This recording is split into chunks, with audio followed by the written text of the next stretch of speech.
Magnetism का second part है MCQ का। तो हम आज सबसे पहले फॉर्मूला रिवाइज करेंगे, उसके बाद हम लोग पढ़ना शुरू करेंगे। अगर आपने फॉर्मूला पढ़ लिए 50% न्यूमेरिकल्स हो जाएंगे आपके। तो फर्स्ट फॉर्मूला जो है अभी तक इससे पहले के हम लोग पढ़ चुके हैं कि पार्टिकल पे कितना फोर्स लगेगा, कि अगर एक पार्टिकल चार्ज पार्टिकल किसमें मैग्नेटिक फील्ड और इलेक्ट्रिक फील्ड में, तो उस पर कितना फोर्स लगेगा। अगर बायट सावर्ट लॉ पढ़ लिया था हमने, मैग्नेटिज्म निकालना है, एम्पेयर सेकेंडरी लॉ पढ़ लिया था, ये सब हमने पढ़ लिया। आप प्रीवियस वीडियो चेक कर सकते हो। अब यहां पर देखो ये motion of a charge particle when v is perpendicular to b, मतलब वेलोसिटी। एक चार्ज पार्टिकल है, एक चार्ज पार्टिकल है, पॉजिटिव चार्ज पार्टिकल, हाँ ध्यान रखना। अगर नेगेटिव होगा तो जस्ट रिवर्स होगा इसके। उसके कंडीशन जब मैंने अच्छे से पढ़ाया था उसमें बता रखा था। ये पॉजिटिव चार्ज पार्टिकल है, वेलोसिटी इसकी ऐसे करके है। अगर ये मैग्नेटिक फील्ड की डायरेक्शन है अंदर को, अगर b और b के परपेंडिकुलर है, तो जो आपका ये चार्ज होगा ना, charge particle, positive charge particle, उसका पाथ जो होगा वो कैसा होगा, सर्कुलर होगा। ये मैंने हल्का फुल्का कल भी बताया था। So whenever v is perpendicular to b and the charge positive charge particle is moving inside that magnetic field which is perpendicular to velocity, then the path traveled by that particle will be circular. इसका path कैसा होगा, circular होगा। हमको पता है जिस भी particle और कोई भी बॉडी है जो सर्कुलर पाथ में घूमती है उस पर फोर्स कितना लगता है, mv²/r, इतना फोर्स लगता है। और एक चार्ज पार्टिकल पे किसी मैग्नेटिक फील्ड में कितना फोर्स लगता था, qvb। हम इन दोनों को क्या कर देंगे, इक्वेट कर देंगे। इक्वेट कर दिया। अब इक्वेट करने के बाद रेडियस निकाल सकते हैं हम लोग। r कितना आ जाएगा, mv, एक b से v कट जाएगा, mv/qb। अब ये वाले का हम लोग वेलोसिटी भी निकाल सकते हैं। वेलोसिटी क्या होगा, देखो सर्कुलर पाथ कर रहा है follow, speed equals to distance upon time. Distance कितना कर रहा है कवर, ये कर रहा है, देखो ये क्या है, सरकमफेरेंस है। अगर रेडियस r है तो एक सरकमफेरेंस है। इतना डिस्टेंस कर रहा है कवर, कितना हो गया, 2πr upon time, t time period मान लेते हैं तो t हो गया। अब 1/t क्या होता है, फ्रीक्वेंसी। तो हमने इसी के आगे से क्या कर दिया, फ्रीक्वेंसी भी लिख सकते हैं। ये सारे के सारे क्वेश्चन r के हैं। नेक्स्ट है आपका, if v is not perpendicular to b।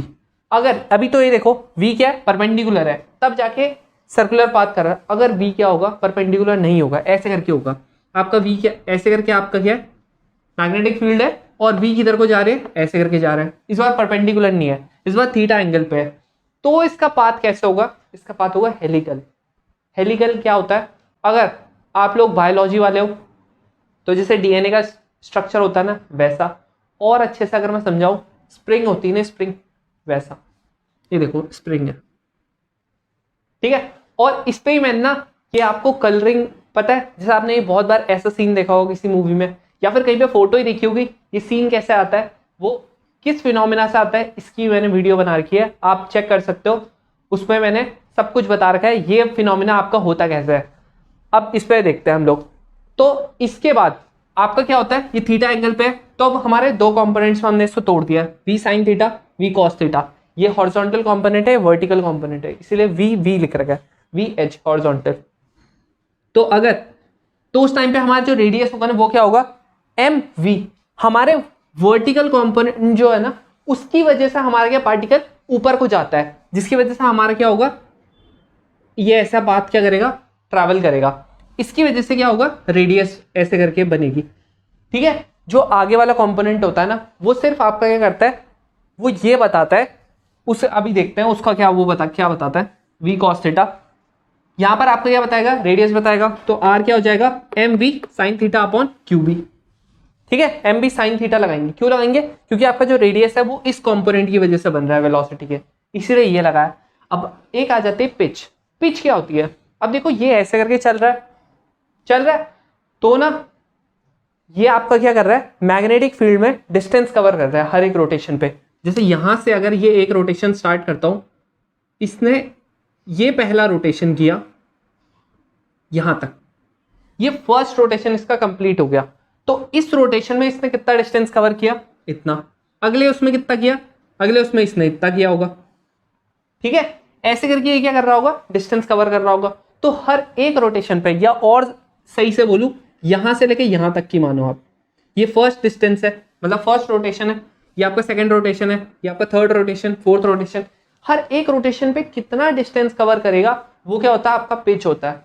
अब जो आपका पिच है, अगर आपको प्रोजेक्टाइल मोशन हल्का सा भी आता हो तो उसमें देखो जो हमारा हॉरिजॉन्टल कंपोनेंट होता था वो क्या करता था, आपका रेंज निकालने के आता था काम। यहाँ पे भी वही हो रहा है, आपका जो हॉरिजॉन्टल कंपोनेंट है ना वो एक्चुअली में ये बताएगा कि कितने दूर गया आपका पार्टिकल हर एक रोटेशन के बाद। इसीलिए हम लोग पिच में क्या करते हैं, पिच क्या एक तरीके का डिस्टेंस ही है, क्या हो जाएगा velocity into radius, sorry time period.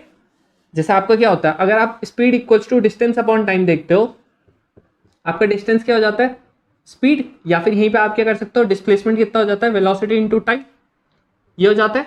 अब देखो आपके जो वेलोसिटी है वो क्या आपका इस कंपोनेंट की वजह से है, इसलिए v cos थीटा, और आपका टाइम पीरियड क्या है, यहां से आप टाइम पीरियड निकाल सकते हो। अब आप बोलोगे यहां पर तो देखो चेंज दिख रहा है, तो क्या हुआ, r की वैल्यू आप यहां से रखना, ठीक है, और टाइम पीरियड की वैल्यू निकालना, कट कट के यही आ जाएगा। ठीक है, ये उम्मीद करता हूं समझ आ गया होगा। आप हर एक फॉर्मूले को नोट करना। अब देखो नेक्स्ट आता है आपका motion in both electric and magnetic field. अब देखो इलेक्ट्रिक फील्ड भी होगी मैग्नेटिक फील्ड भी होगी, जैसा कल मैंने आपको केस बता रखा था। तो अगर उसमें मैंने बताया था अगर आपका फोर्स कितना लगता है पार्टिकल पे, q e plus q v b sine theta. अब अगर आपकी मैग्नेटिक फील्ड ज्यादा तो मैग्नेटिक फील्ड की डायरेक्शन में चले जाएगा, अगर आपकी इलेक्ट्रिक फील्ड ज्यादा तो इलेक्ट्रिक फील्ड की डायरेक्शन में चले जाएगा। एक केस तो ऐसा भी आ सकता है ना कि क्या होगा, आपका दोनों के दोनों सेम हो जाएंगे, इलेक्ट्रिक फील्ड भी सेम हो जाएगा, मैग्नेटिक फील्ड भी सेम हो जाएगा। वहां पर क्या होगा, पार्टिकल बिल्कुल सीधा चले जाएगा। समझ में आ गया कैसे चले जाएगा, सीधा चले जाएगा। अब देखो सपोज करो ऐसे करके आपकी क्या आ रही है, इलेक्ट्रिक फील्ड आ रही है, और ऐसे करके इलेक्ट्रिक फील्ड आ रही है, और ऐसे करके आपकी मैग्नेटिक फील्ड आ रही है। अब अगर मैग्नेटिक फील्ड ज्यादा है तो सपोज करो नीचे जाता है, इलेक्ट्रिक फील्ड ज्यादा है तो ऊपर जाता है। लेकिन अगर पार्टिकल में क्या हो रहा है, मैग्नेटिक फील्ड और इलेक्ट्रिक फील्ड क्या है, सेम है, तो आपको पार्टिकल कैसे चले जाएगा, सीधा, ना ऊपर ना नीचे। ठीक है, तो उस केस में आपका इलेक्ट्रिक फील्ड का फोर्स और मैग्नेटिक फील्ड का फोर्स दोनों के दोनों इक्वल हो जाएंगे। ये आपका मैग्नेटिक फील्ड का फोर्स है, ये इलेक्ट्रिक फील्ड का फोर्स है। यहां पर से आपका इस क्यू से ये क्यू कट जाएगा, तो आपका v जो आएगा वो आ जाएगा e अपॉन v। इस केस को बोलते हैं हम लोग वेलोसिटी सिलेक्टर। वेलोसिटी सिलेक्टर में क्या होता है, आपके दोनों के दोनों क्या होते हैं कंपोनेंट्स, इलेक्ट्रिक और वो इलेक्ट्रिक फील्ड और मैग्नेटिक फील्ड क्या होती है, सेम होते हैं, उनका रेशियो सेम होता है। इसी को हम बोलते हैं वेलोसिटी सिलेक्टर। वेलोसिटी सिलेक्टर अभी किसके लिए होता है, पॉजिटिव चार्ज के लिए, नेगेटिव चार्ज के लिए भी होता है, लेकिन आपको उसके लिए वाली वीडियो अच्छे से देखनी पड़ेगी, तब जाके आपको समझ आएगा। अब एक मैंने यहाँ पर ये बीच में टर्म लिख रखा है साइक्लोट्रॉन। साइक्लोट्रॉन क्या होता है, साइक्लोट्रॉन तो उसमें बहुत बड़ा टॉपिक है, वो हमारा एक इंस्ट्रूमेंट ही है जिससे हम क्या करते हैं, ये इलेक्ट्रॉन है ना, ये प्रोटॉन है ना, इसको हम लोग इतना तेज एक्सेलरेट करवाते हैं ना कि ये क्या कर सके, किसी भी चीज पे हिट करे ना तो बस, जैसे यूरेनियम पे हिट करे तो यूरेनियम ही जला दे। तो जो एटम बॉम्ब्स वगैरह होते हैं इसमें ना, न्यूक्लियर पावर प्लांट, तो उसमें हमारा क्या होता है, यूरेनियम को इग्नाइट करने के लिए, उसको स्टार्ट करने के लिए, जैसे हम लोग दिवाली में करते हैं ना कि अब दिवाली आने वाली है, ऐसे करके जलाया, जैसी जलाया बम वैसे फूट गया।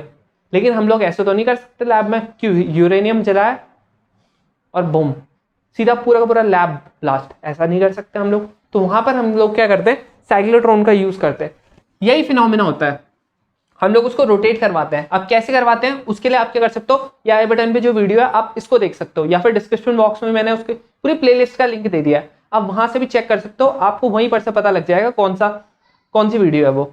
तो अब हम लोग बाकी का स्टार्ट करते हैं, क्वेश्चन स्टार्ट करते हैं हम लोग। लेकिन उससे पहले मैं आपको बता दूं, ये जो जितने भी क्वेश्चन हम लोग करेंगे इसकी पीडीएफ मैंने पहले ही डिस्क्रिप्शन बॉक्स में दे दी है, तो आप इनको ट्राई कर सकते हो। उसके बाद इस वीडियो पे आके आप अपने आंसर चेक कर सकते हो, लेकिन इसको पहले ट्राई करो, तब जाके आपका ज्यादा अच्छा प्रिपरेशन होगी और आप लोग ज्यादा अच्छा स्कोर कर पाओगे, आपको अपनी वीकनेस पता लगेगी। तो आप पूरी वीडियोस मत देखना मेरी, सिर्फ उन पर्टिकुलर वीडियोस को देखना जहां पर आपको ज्यादा प्रॉब्लम आ रही है, क्योंकि ये बहुत ज्यादा आपका क्या करेगा, टाइम वेस्ट करेगा अगर आप सारी वीडियो एक बार में देखने की कोशिश करोगे। तो इसीलिए आप पहले ये पीडीएफ को ट्राई करो, इसमें हल्के फुल्के हार्ड क्वेश्चन भी है। क्यों, क्योंकि अगर देखो हार्ड आ गया पेपर, जो एक्सपेक्टेड है कि हार्ड आएगा, समझ में आ गया, तो आप लोग वहां पर कर पाओगे, आप लोगों की थिंकिंग कैपेबिलिटी वहां पर यहाँ पर से बढ़ जाएगी, तो आप लोग वहां पर अच्छा कर पाओगे। तो अब हम लोग स्टार्ट करते हैं। ये फर्स्ट क्वेश्चन दिख रहा होगा, ठीक है, आपका देखते हैं अब इसमें क्या आता है। क्या लिख रखा है इसमें, 2 circular coils 1 and 2 are made from the same wire but the radius of the first coil is twice that of the second coil, what potential difference should be applied across them so that the magnetic field at their center is the same? ऐसे करके ना दो circular coil है, ये first वाली होगी, ये second वाली होगी। यहां पर इसने बोला है सेम वायर से बनी है, वायर सेम है। ये वायर, इस वर्ड को हमको ध्यान रखना पड़ेगा। अभी बताता हूं ये कितना इंपॉर्टेंट वर्ड है, भले छोटा सा जो वर्ड दिखता है ना वो बहुत ज्यादा इंपॉर्टेंट होता है। अभी इसके बाद आपको पता लग जाएगा। सेम वायर से बना है but the radius of the first coil is twice that of the other coil, second coil. ये अगर इसका रेडियस मैं R2 को R मानता हूं ना, तो ये बोलता है जो R1 है ना वो ट्वाइस है, दुगना है आपका। फर्स्ट वाली कॉइल का जो रेडियस है वो ट्वाइस है सेकंड वाली कॉइल के। अब what potential difference should be applied across them, क्या पोटेंशियल डिफरेंस इनके बीच में अप्लाई करना चाहिए। लेट्स से के लिए मैं बोलता हूं इसका पोटेंशियल अगर V1 है, इसका पोटेंशियल V2 है, ठीक है। तो ये बोलता है कि ऐसा पोटेंशियल आप अप्लाई करो ताकि इनमें जो मैग्नेटिक फील्ड रहे ना वो सेम रहे। मैग्नेटिक फील्ड सेम मतलब जो B1 है और जो B2 है वो क्या होनी चाहिए, बराबर होनी चाहिए। ये कंडीशन है, ये कंडीशन है। तो हम लोगों ने कल पढ़ा था सर्कुलर कॉइल का, क्या था सर्कुलर कॉइल में, μ0I/2R, ये था सर्कुलर कॉइल का। यहां पर देखो, अगर मैं, ये तो जनरल था, अगर मैं फर्स्ट वाले के में मानता हूं, फर्स्ट वाले में क्या था आपका, यहां पर रेडियस क्या था, 2 था, तो यहां पर कितना हो जाएगा, 2R हो जाएगा। जो सेकंड वाला है ये यहां पर पहले हम लोग जनरली निकाल लेते हैं। यहां पर सिंपली ये हमारा क्या था, ये जनरल केस है हमारा, ठीक है। अब देखो, अगर आप देखोगे ना, इन्होंने क्या बोल रखा है, इन्होंने हमको करंट के बारे में कुछ नहीं बोल रखा है, कुछ नहीं बोल रखा। बस इसने क्या बोल रखा है कि वोल्टेज आपने क्या करना है, वोल्टेज निकालना है आपने। एक्चुअली में हम लोगों को क्या निकालना है, वोल्टेज का डिफरेंस निकालना है, ये निकालना है हमने। समझ में आ गया, वोल्टेज का रेशियो निकालना है, ठीक है। अब देखो यहां पर वोल्टेज में हम लोगों को करंट नहीं दे रखा है, लेकिन क्या हम लोगों को कोई करंट और वोल्टेज के बीच में रिलेशन पता है, बिल्कुल पता है। ये तो हम लोग 10th से पढ़ते हैं, क्या, ओम्स लॉ, V = IR, सीधा ये कनेक्ट कर दिया इसने। अब आपको ये कनेक्ट करना आना चाहिए, अगर कनेक्ट करना नहीं आता नहीं होगा। तो कैसे आए कनेक्ट करना, जब न्यूमेरिकल करोगे। यहां पर आपको V × IR क्यों सोचा हमने, क्योंकि हमको पोटेंशियल पूछ रखा था, हमको करंट कुछ नहीं दिया था, हम लोग इसको इससे रिप्लेस कर देंगे। ये हमने क्या कर दिया, रिप्लेस कर दिया V/R। R, कैपिटल R हमारा रेजिस्टेंस है। अब देखो आपका क्या है, रेजिस्टेंस क्या होता है, ρL/A। हमको रेजिस्टेंस भी नहीं दे रखा है, रेजिस्टेंस भी नहीं दे रखा है, लेकिन उसने एक चीज बोला है हमको, क्या बोला है, सेम वायर। जब वायर सेम होती है तो आपको पता है क्या सेम होता है, रेजिस्टेंस सेम होता है, नहीं होता रेजिस्टेंस सेम, आपका रेजिस्टिविटी होता है सेम। अब देखो यहां पर क्या होगा, देखो R = ρ/L हो गया, तो यहां पर आपका रो तो कांस्टेंट होता है क्योंकि क्या है, सेम वायर है।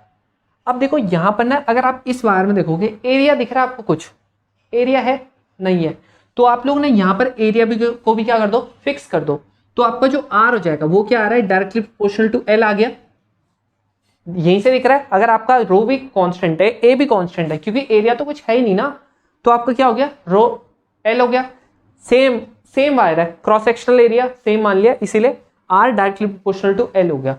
अब फर्स्ट वाले केस में आपका क्या होगा, अगर आपका रेडियस दुगना है, रेडियस क्या है, दुगना है, तो फर्स्ट वाले केस में जो आपका रेडियस है, लेंथ हो जाएगी, वो क्या हो जाएगी, इसका सरकमफेरेंस। सरकमफेरेंस ही तो होगी लेंथ, तो कितना होता है, 2π × 2R। और जो सेकंड वाला है उसमें कितना हो जाएगा, 2πR। जो ये है आपका, ये क्या है, 2 टाइम है ये वाले के, है कि नहीं है, एक 2 एक्स्ट्रा है ना, तो आपका जो R1 है उसका रेडियस 2R होगा, और आपका R2 है उसका रेडियस R होगा। मैंने R इन जनरल ले लिया। अब देखो हमारे पास R भी आ गया, हमारा B क्या था, B भी पता था, तो हम लोगों को क्या करना है, V1 = V2 रखना है, तो V1 = V2। अब आप रख सकते हो म्यू नॉट आई तो लेना ही नहीं है, तो आपको क्या हो जाएगा mu naught V1 upon 2R। Are क्या था आपका 2R था, तो यहाँ पर क्या हो जाएगा सीधा सीधा 4R हो जाएगा, और यहाँ पर R1 आना था, तो R1 equals to mu naught V2 upon 2R into R2। यहाँ से आपका R से R घट गया, ये आपका 2 घट गया, म्यू से आपका म्यू घट गया, तो V1 अपॉन V2 कितना आ गया आपका, ये जाएगा ऊपर 2R1 कितना है आपका 2R है, अपॉन R2 कितना है सिर्फ R है, तो कितना आ गया 4 वोल्ट आ चुका आपका। समझ में आया, रेशियो यूनिट तो होगी नहीं, तो कितना आ गया 4 आ गया। समझ में आ गया ये कैसे करके किया हमने। तो ये सब आपको स्टेप्स देखने थे आप लोगों को। अगर आप लोगों को ये समझ आ गया ना कि ये पूछता कैसे है, हम लोगों को कैसे करके रिलेट करना है, तो आप लोगों का हो जाएगा, तो ये नोट कर सकते हो। अब जो आपका नेक्स्ट वाला क्वेश्चन है उसमें देखो क्या लिख रखा है, a particle have a mass of 10 की power -2 kg carries a charge of 5 × 10 to the power -8 coulomb. The particle is given an initial horizontal velocity of 10 to the power 5 in the presence of electric field and magnetic field. To keep the particle moving in horizontal direction, it is necessary that, और फिर बहुत सारे option दे रखे हैं। इसने मतलब क्या बोला है देखो, एक पार्टिकल है 10 ग्राम का, वो 10 to the power -2 kg का होता है, 10 ग्राम का है, उसका चार्ज ये दे रखा है। बोला उस पार्टिकल को हमने हॉरिजॉन्टली मूव कराना शुरू करें, ऐसे करके कराना शुरू किया मूव, ठीक है। किस उसकी वेलोसिटी है 10 to the power 5 मीटर पर second. Electric field and magnetic field दोनों है वहां पर, ठीक है। तो अगर हमको उस पार्टिकल को क्या कराना है, हॉरिजॉन्टल डायरेक्शन में ही मूव कराते रहना है, मतलब ऐसे करके स्टार्ट कराया मूव कराना, तो ऐसे करके मूव करता रहेगा, ये हम चाहते हैं। तो इसमें क्या नेसेसरी कंडीशन होनी चाहिए, देखो यहाँ पर ऑप्शन क्या है, फर्स्ट वाला ऑप्शन है जो आपका बी है, should be perpendicular to the direction of v and E should be along the direction of V। क्या बोल रहा है कि ना आपका जो V है वो परपेंडिकुलर होना चाहिए B के, और जो आपका E है वो क्या होना चाहिए, पैरेलल होना चाहिए।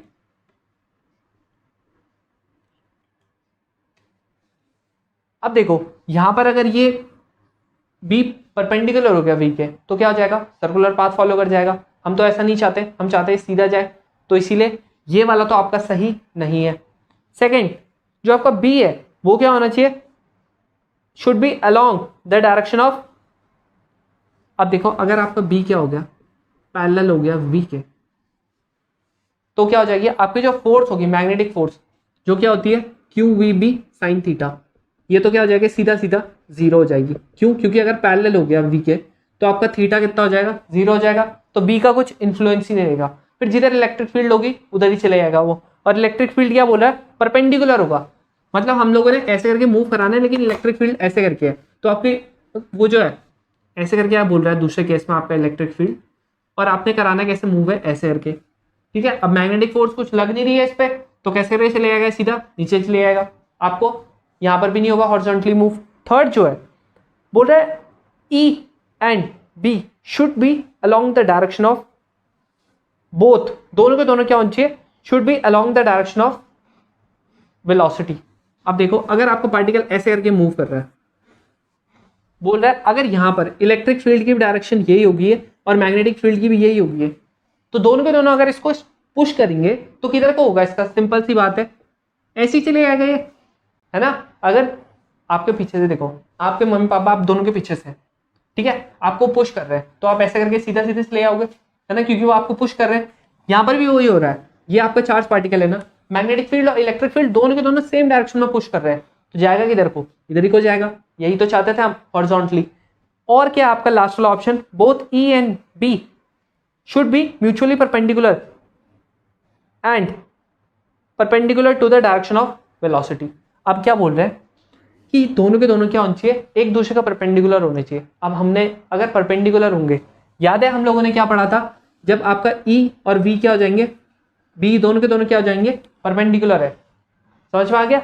एक ऐसे करके है अंदर को और एक क्या है ऐसे करके, तो यहाँ पर क्या होता था, वेलोसिटी सिलेक्टर का केस आ जाता था। अब वेलोसिटी सिलेक्टर का केस है तो आपको पार्टिकल कैसे ले आएगा, अनडिफ्लेक्टेड से ले आएगा। समझ में आ गया। तो ये दो ऐसे केस है जहां पर आपका क्या होगा, पार्टिकल कैसे मूव करेगा, हॉरिजॉन्टली मूव करेगा। तो कौन सा ऑप्शन है इसमें, थर्ड एंड फोर्थ। इसमें ऑप्शन आपके बहुत ज्यादा इंपॉर्टेंट है। अगर आपको ऑप्शन आते हैं तभी आपका क्या होगा, आपको हर एक वो होनी चाहिए, हर एक के बारे में पता होना चाहिए। जब तक क्लैरिटी नहीं होगी तब तक नहीं पता लगेगा। तो ये आपको क्या होना चाहिए, आपको इसके लिए पूरा का पूरा टॉपिक देखना ही पड़ेगा। अब जो आपका नेक्स्ट वाला क्वेश्चन है उसमें देखो क्या लिख रखा है, एक चार्ज पार्टिकल है, ठीक है, जो मूव करता है v वेलोसिटी से in a uniform magnetic field. The magnetic force experience by the particle क्या होगा इन चारों ऑप्शन में से। सिंपल है यार, जीरो। अगर क्या होगा आपका b पैरेलल होगा v के, क्योंकि थीटा जीरो हो जाएगा, आपका क्या हो जाएगा, डी वाला ऑप्शन आ गया। यह भी पढ़ा रखा था। नेक्स्ट है, when a charge particle moves with velocity v is subjected to a magnetic field of induction b, the force on it is non zero, this implies that. क्या बोल रहा है, अगर आपका एक चार्ज पार्टिकल है जो v वेलोसिटी से चल रहा है मैग्नेटिक फील्ड में, तो जो फोर्स होगा वो कब जीरो नहीं होगा, कब जीरो नहीं होगा। फर्स्ट वाला ऑप्शन क्या है, जब आपका एंगल क्या होगा, जीरो या 180 डिग्री होगा। अब साइन जीरो साइन 180 डिग्री दोनों के दोनों जीरो होते हैं। सेकेंड ऑप्शन, जब आपका 90 होना ही पड़ेगा कह रहा है तभी नॉन जीरो होगा। तो इसमें क्या बोल रहा है कि आपका क्या हो रहा है, जो एंगल है बिटवीन देम वो 90 होना चाहिए तभी नॉन जीरो होगा। ऐसे थोड़ा होता है 30 करो फॉर, मतलब सिर्फ जीरो और 180 नहीं होना चाहिए, बाकी सब में 1 डिग्री कर दो, 2 डिग्री कर दो, कुछ भी कर दो, बाकी सब में क्या होगा, कुछ ना कुछ आपका मैग्नीट्यूड होगा फोर्स का। नेक्स्ट वाला क्या है, angle between them can have any value other than 90। अब 90 पे भी तो मैक्सिमम वैल्यू होती है, तो ये बोल रहा है कि कोई भी वैल्यू रख दो, 90 को छोड़ दो। ऐसा नहीं होता, ये भी गलत है। लास्ट वाला क्या है, angle between them can have any value other than 0 और 180। बिल्कुल सही। ये बोल रहा है कि 180 डिग्री और 0 को छोड़ दो, बाकी कुछ भी वैल्यू रख दो, तब कुछ ना कुछ फोर्स क्या मैग्नीट्यूड होगा। बिल्कुल सही बोल रहा है, यही तो होता है। अब देखो ये वाला क्वेश्चन भी हो गया होगा। अब आपका नेक्स्ट वाला क्वेश्चन है, उसमें क्या बोल रहा है कि मैग्नेटिक फोर्स है जो क्या कर रही है, acting on the particle of -2 microcoulomb in the magnetic field 2 Tesla in y axis. इसने बोला क्या है कि -2 माइक्रोकूलम है, ठीक है, ये क्या कर रही है, 2 मैग्नेटिक फील्ड है, वो कौन से डायरेक्शन में, y एक्सिस में। लेट्स से के लिए इसको मैं क्या बोल देता हूं, ये वाली क्या है, y एक्सिस है, इसका कितना है, 2 टेस्ला है। और जो वेलोसिटी है, when the velocity of the particle is, जो v है, v दो डायरेक्शन में है, 2i + 3j, ऐसे करके, मतलब कुछ ऐसे करके आपकी वेलोसिटी। तो ये बोल रहा है आपका जो पार्टिकल है वो कौन सी डायरेक्शन में मूव करेगा, उसका जो फोर्स होगा वो कहाँ होगा। मैग्नीट्यूड भी पूछ रहा है और वो भी पूछ रहा है। तो देखो यार, मैग्नीट्यूड के लिए क्या करेंगे, फोर्स क्या होता है आपका, QV क्रॉस B होता है, ठीक है। अब देखो आप क्या करो, पहले इसकी क्या निकाल लो, डायरेक्शन निकाल लो। डायरेक्शन कैसे आएगी, अगर आपका इधर को क्या जा रहा है, आपके मैग्नेटिक फील्ड जा रही है, आपका जो ये है ये इन दोनों प्लेन में, ठीक है, आपका वेलोसिटी इन दोनों प्लेन में, आपको क्या करना है, डायरेक्शन निकालनी है। अब मैंने बताया था right hand screw rule, V cross B, V इधर है B इधर है, तो ये क्या हो जाएगा, इधर को घुमा दो। अभी क्या आ रहा है, बाहर को आ रही है, बाहर को कौन सी डायरेक्शन होती है, Z डायरेक्शन। तो आपकी डायरेक्शन क्या हो जाएगी इन फोर्स की, Z एक्सिस, Z एक्सिस हो जाएगी। ये गलत है। क्यों है गलत, वो सिर्फ पॉजिटिव चार्ज के लिए होता था, यहाँ पर क्या है, नेगेटिव चार्ज है। ये देखो -2 माइक्रोकूलम, यहाँ पर नेगेटिव चार्ज है, तो नेगेटिव चार्ज में फिर कैसे निकाले हम लोग, नेगेटिव चार्ज में जस्ट ऑपोजिट हो जाती है। अगर ये Z एक्सिस है ना, सॉरी +Z एक्सिस है ना, इसकी क्या हो जाएगी डायरेक्शन, -Z एक्सिस। समझ में आ गया, -Z एक्सिस हो जाएगी इसकी डायरेक्शन। क्यों हो जाएगी, क्योंकि यहाँ पर क्या है, नेगेटिव चार्ज है। अगर यहाँ पे पॉजिटिव चार्ज होता तब हमारी क्या होती, तब हमारी यहाँ पर पॉजिटिव Z डायरेक्शन सही आ रहा था, क्योंकि हमारा क्या आ रहा था, बाहर को आ रहा था। अभी हमारा क्या है, नेगेटिव चार्ज है, तो जस्ट ऑपोजिट चलता है। इसीलिए मैंने बोलता हमेशा पॉजिटिव चार्ज लेते, नेगेटिव में हल्का सा डिफरेंट आता है। अब देखो कोई ऑप्शन है क्या, हाँ देखो इसमें एक ही है -Z डायरेक्शन वाला, तो वही हो जाएगा। अब देखो आपका जो नेक्स्ट वाला क्वेश्चन है उसमें क्या हो जाएगा, ये तो सिंपल वेलोसिटी सिलेक्टर का है, ये तो आप खुद कर लेना। उसका जो नेक्स्ट है उसमें क्या बोलता है, एक कैथोड रे है जो क्या subjected to cross electric and magnetic field, the field are adjusted such that the beam is not, मतलब बीम कैसे जाती है, नॉट डिफ्लेक्टेड जाती है। तो इसमें जो स्पेसिफिक चार्ज हो जाएगा कैथोड रे का, ये क्या हो जाएगा। अब देखो यहाँ पर ना आपको थोड़ा सा समझना पड़ेगा, ये वाला बिल्कुल ही अलग आ गया, अलग डायरेक्शन में दे दिया इन्होंने क्वेश्चन। क्या पहले तो स्पेसिफिक चार्ज क्या होता है, तो स्पेसिफिक चार्ज जो होता है ना, ये तो मुश्किल लग रहा है ऐसा क्वेश्चन आएगा भी, लेकिन फिर भी अगर आपको करना है आप कर सकते हो। जो आपका रेशियो होता है ना, किस किस का होता है स्पेसिफिक चार्ज, इसमें लिख रखा है, तो आपका जो चार्ज अपॉन मास का रेशियो होता है, चार्ज अपॉन मास का रेशियो होता है, इसी को हम कहते हैं स्पेसिफिक चार्ज। अब देखो यहाँ पर इसने चार्ज अपॉन मास का रेशियो पूछा है। अब देखो यहाँ पर क्या हो रहा है, क्यू इक्वल्स टू हम लोग क्या करेंगे, जब क्यू वी भी करेंगे तो आपका वेलोसिटी सिलेक्टर आ जाएगा ई अपॉन बी। उसके बाद इन्होंने क्या किया है, अब पार्टिकल मूव तो कर ही रहा है ना, अभी भी तो भले अनडिफ्लेक्टेड कर रहा है लेकिन मूव तो कर ही रहा है, तो उस पर क्या होगी, काइनेटिक एनर्जी होगी। तो काइनेटिक एनर्जी क्या होती है हमारी, हाफ एम वी स्क्वायर होती है।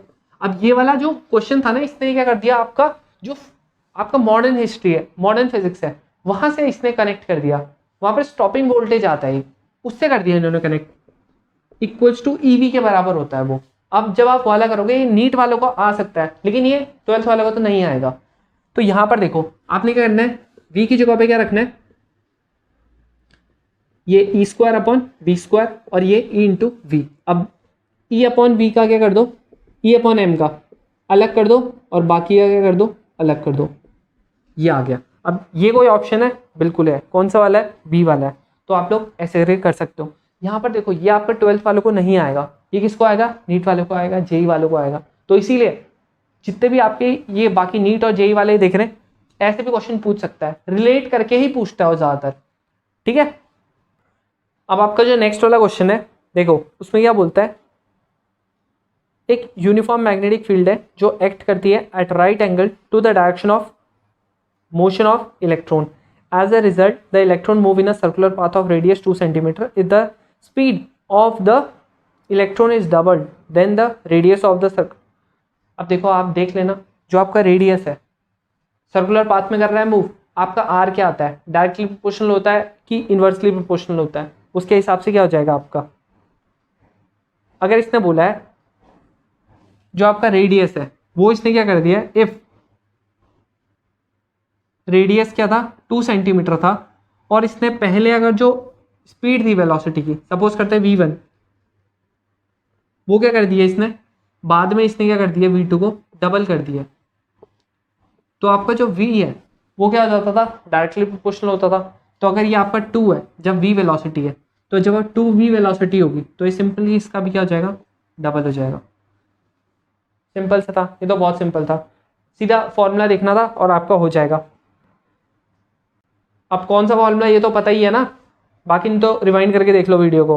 अब क्या है, नेक्स्ट है आपका, under the influence of a uniform magnetic field a charge particle is moving in a circle of radius r with constant speed v। जो टाइम पीरियड होगा वो क्या होगा, देखो जो आपका टाइम पीरियड होता है वो क्या होता है, हम लोगों ने पढ़ा है 2 पाई आर अपॉन वी। अब आपका r क्या होता था, m b upon q b, ये आप यहाँ पर पुट कर सकते हो, है ना, क्यों भी। तो यहां पर क्या आ रहा था, ये आ रहा है। बहुत सारों ने ऐसा लिखा होगा कि आपका जो टाइम पीरियड है वो आपका रेडियस पे भी करता है डिपेंड, और आपका किस पे, वेलोसिटी पे भी करता है डिपेंड। लेकिन जब हमने यहाँ पर वैल्यू पुट करके रखी ना, हमको ये दिखा कि जो टाइम पीरियड है वो तो ना वेलोसिटी पे कर रहा है डिपेंड, ना रेडियस पे कर रहा है डिपेंड, तो आपका ये दोनों पे नहीं करेगा डिपेंड। कौन सा आंसर है, डी वाला है। देखो आपको हमेशा जब भी क्वेश्चन करने ना, आपको एक चीज का बहुत ध्यान रखना है, क्या, कि जो भी आपको कोई भी टिक कर रहे हो ना, भले तुक्का ही मार रहे हो, वो किसी ना किसी फॉर्मूले को वैलिड करना चाहिए। जब तक वो किसी फॉर्मूले को वैलिड नहीं करता तब तक तुक्का मत मारो। वो तो 12th वालों के लिए तो क्या है, तुक्का मारना है मार सकते हो, लेकिन जेई वालों को बोल रहा हूँ तब तक तुक्का मत मारो, जेई और नीट वालों को, क्योंकि आपकी नेगेटिव मार्किंग भी होती है। अब जो नेक्स्ट वाला क्वेश्चन है, देखो उसमें क्या लिख रखा है, उसमें लिखा हुआ है एक इलेक्ट्रॉन है जो मूव करता है सर्कुलर पाथ में, ठीक है, उसकी वेलोसिटी कितनी है, v है, produces magnetic field at the centre of a circle जो रेडियस होगा वो क्या होगा, आर पूछ रहा है। क्या क्या बोलता है, बोलता है कि इलेक्ट्रॉन सर्कुलर पाथ में मूव कर रहा है, ठीक है, और उसकी वेलोसिटी स्पीड कितनी है, v है। तो हम लोगों को पता है v क्या होता है, 2πr/t होता है, ठीक है। ये बोल रहा है वो मैग्नेटिक फील्ड सर्कल पे कितना प्रोड्यूस करेगा। अब अगर मैं मैग्नेटिक फील्ड की करूँ बात, मैग्नेटिक फील्ड क्या होता है हमारा सर्कल पे, μ0I/2r ये होता है। अगर हम लोग वो देखें ऑप्शन देखें तो उसमें बी और वी के टर्म्स में दे रखा है, इसका मतलब आर के टर्म्स नहीं चाहिए हमको, आर को क्या कर दो, रिप्लेस कर दो, हटा दो। कितना हो जाएगा आर को अगर हटा देंगे तो, और आई भी नहीं चाहिए, आई भी नहीं चाहिए ना। अगर हम देखें तो हमको पता है आई इक्वल्स टू Q/T होता है। अब ये आया कहाँ से, सेकेंड चैप्टर से आया है। तो यहाँ पर क्या कर दो आप, Q/2r और यहाँ पर T कर दो, ठीक है। आर की जगह पे आप ये रख दो, यहाँ पर से जो भी आर की वैल्यू आप निकालोगे तो ये आ जाएगी आपकी T इंटू आर की वैल्यू होगी V इंटू T/2π। हाँ, ये हो जाएगी आपकी क्या, आर की वैल्यू। और इसने पूछा क्या, रेडियस, नहीं इसने रेडियस ही पूछा है यार, इसने रेडियस ही पूछा है। तो यहाँ पर से आप क्या करो, यहाँ पर से आप टी की वैल्यू निकाल दो, एक काम करो टी की वैल्यू, क्योंकि हम लोगों को बी और वी के टर्म्स में निकालना है, टी नहीं चाहिए। तो μ0Q/2r इंटू 2πr/v ये हो जाएगा आपका। क्या होगा, अब यहाँ पर अगर आप देखोगे इसने डायरेक्टली प्रोपोर्शनल पूछा है, तो जितने भी कांस्टेंट है वो हटा दो और आर को एक साइड कर दो। यहाँ पर r² इक्वल्स टू μ0, Q भी एक कांस्टेंट है, अपॉन 2 भी एक, यहाँ पर तो 4π हो जाएगा। ये हो जाएगा आपका, यहाँ पर एक v बचेगा और एक b बचेगा, बाकी देखो सारे के सारे एक हैं, कांस्टेंट है कि नहीं है कांस्टेंट।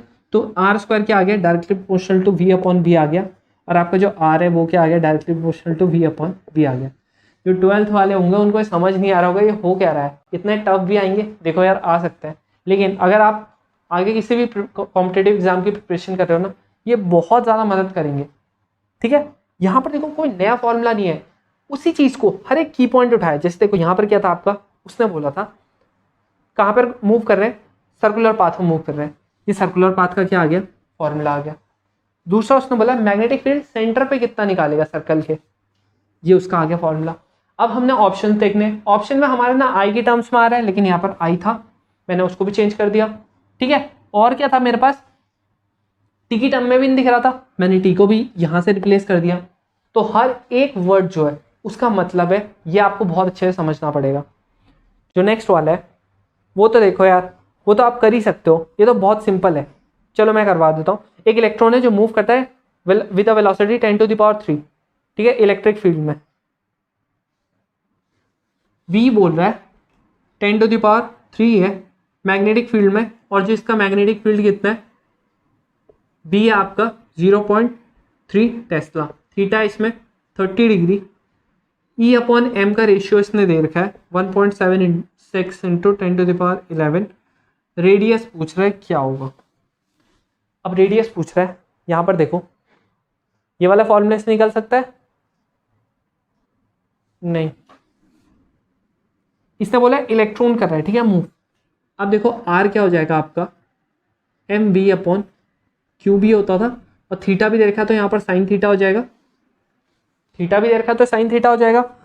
अब हम लोगों को क्या नहीं है पता है, हम लोगों को वेलोसिटी पता है, मास अपॉन ये m अपॉन यहाँ पर इलेक्ट्रॉन मूव कर रहा है तो e लिख सकते हैं, इसका भी रेशियो पता है, ये कितना हो जाएगा 1.76 इंटू 10⁻11 इंटू बी की वैल्यू पता है 0.3 टेस्ला, इसकी पता है 10⁻3, और आपका जो साइन थीटा है उसकी वैल्यू कितनी है 1/2, 30। इसको सॉल्व करोगे आंसर आ जाएगा 10⁸ आना चाहिए। अब जो नेक्स्ट वाला है, नेक्स्ट वाले में अब फ्रीक्वेंसी निकालनी है, ठीक है ना, वो निकाल सकते हो आप लोग, ठीक है। अब जो उसके आगे वाला है उसमें लिख रखा है एक प्रोटॉन है, एक अल्फा पार्टिकल है, वो सेम मैग्नेटिक फील्ड में मूव कर रही है सेम वेलोसिटी के साथ, तो जो टाइम पीरियड होगा of rotation of alpha particle वो क्या हो जाएगा। टाइम पीरियड क्या होता था हमारा, हमने निकाला था, क्या होता था 2π Q/mb होता था शायद, ऐसी करके होता था, ठीक है, तो आप खुद बताओ अल्फा पार्टिकल क्या होता है? वो हीलियम पार्टिकल के कंपैरेबल होता है। इसमें देख लेना, ये शायद जो भी जैसा भी होगा, सही होगा गलत होगा, जो भी देख लेना, मैं आपको बस ये बता देता हूँ। ये आपका क्या है? अल्फा पार्टिकल है, इसके कंपैरेबल होता है। मतलब इसमें जो मास होगा, इसका जो मास होगा वो क्या होगा आपका? कितने टाइम्स हो जाएगा? 4 टाइम्स हो जाएगा। समझ में? 4 टाइम्स हो जाएगा जो इसका मास है। और जो आपका चार्ज है वो 2 टाइम्स हो जाएगा। हो जाएगा।